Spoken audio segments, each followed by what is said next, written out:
இது வரைக்கும் இந்த சேனலை சப்ஸ்கிரைப் பண்ணாதவங்க சப்ஸ்கிரைப் பண்ணிக்கங்க. அப்படியே பக்கத்தில் இருக்க பெல் நோட்டிஃபிகேஷனை கிளிக் பண்ணிக்கங்க.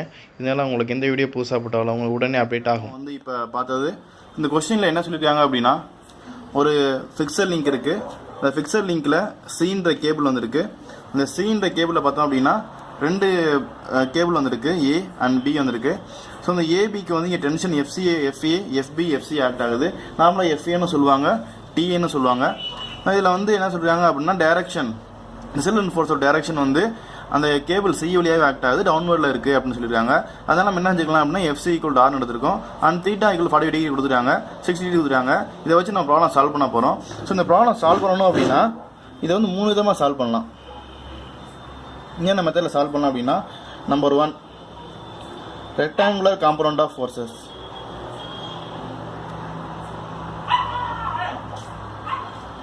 காம்பனண்ட் ஆஃப் ஃபோர்ஸஸ் அதுலேயும் number 2 polygon law of forces.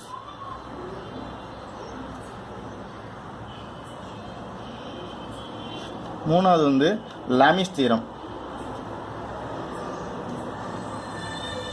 So Lami's தியரத்தில் ஏன் பார்க்குறோம் அப்படின்னா, லாமிஸ் தியரத்தை பொறுத்த வரைக்கும் 3 ஃபோர்ஸ் ஆக்ட் லாமிஸ் தியரத்தை அப்ளை பண்ணலாம்.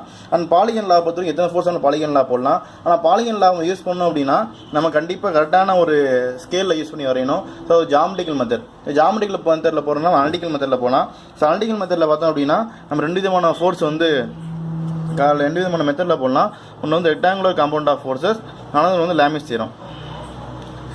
இப்போ நம்ம வந்து பார்க்க போகிறது லாமிஸ் தியரத்தில் பார்க்க போகிறோம். ரெக்டாங்குலர் காம்பவுண்ட் ஆஃப் ஃபோர்ஸஸ் நீ வேறு எல்லா problem rectangular component of forces தான் போட போகிறோம். ஸோ அதனால் வந்து லாமிஸ் தியரத்தை பார்க்கலாம். லாமிஸ் தியரத்தை பொறுத்த வரைக்கும் 3 ஃபோர்ஸ் ஆக்ட் ஆகணும், கண்டிப்பாக வந்து ஈக்குலிபிரியம் கண்டிஷனில் இருக்கணும் அப்படின்னு சொல்லியிருக்காங்க. இந்த கொஸ்டினை பொறுத்த வரைக்கும் ஈக்குலிபிரியம் கண்டிஷனை பற்றி எதுவும் சொல்லலை.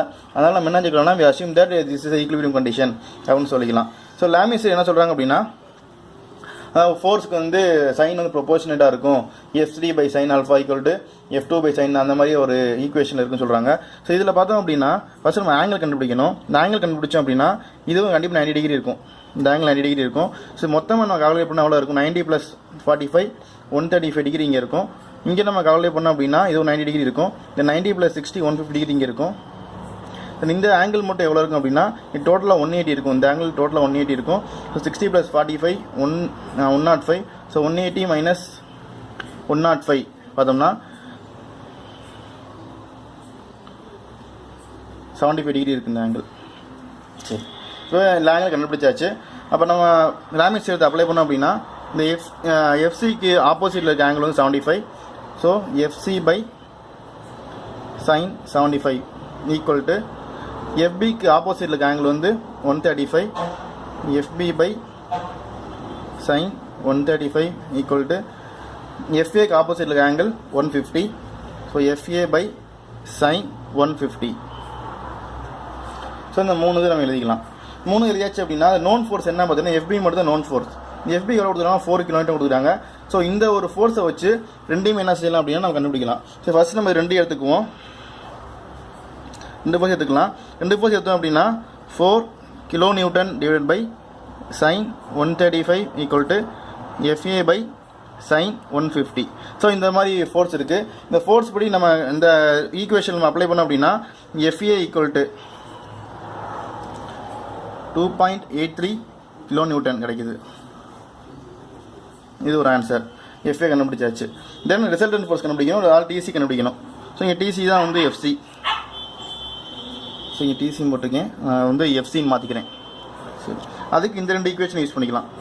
அடுத்த 2 ஈக்குவேஷன் யூஸ் பண்ணோம் அப்படின்னா என்ன செய்யலாம், அதில் FC by sin 75 equal to 4 kN by sin 135 use பண்ணோம்னா எஃப்சி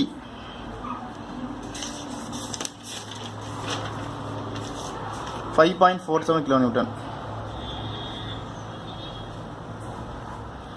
ஸோ இதுதான் இந்த மாதிரி ரிசல்ட். இந்த 2 தான் ரிசல்ட்டு. இந்த 2 ரிசல்ட்டை வச்சு நம்ம ஈஸியாக கண்டுபிடிச்சாச்சு. ஸோ இதே வந்து ரெக்டாங்குலர் காம்பவுண்ட் ஆஃப் ஃபோர்ஸஸ்லையும் போடலாம். இனிமேல் வர ப்ராப்ளம் எல்லாத்தையும் ரெக்டாங்குலர் காம்பவுண்ட் ஆஃப் ஃபோர்ஸ் தான் போட போகிறோம். லாமிஸ் தியரத்தை பொறுத்த வரைக்கும் 3 ஃபோர்ஸ் இருந்தால் மட்டும்தான் நம்ம லாமிஸ் தியரத்தை அப்ளை பண்ண முடியும். அதனால் ரெக்டாங்குலர் காம்பவுண்ட் ஆஃப் ஃபோர்ஸஸ் வந்து ஒன்றும் கவலைப்பட வேணாம். பின்னாடி வர ப்ராப்ளத்தை எல்லாமே அதை யூஸ் பண்ண போகிறோம். அடுத்த ப்ராப்ளம் நம்ம பார்க்கலாம்.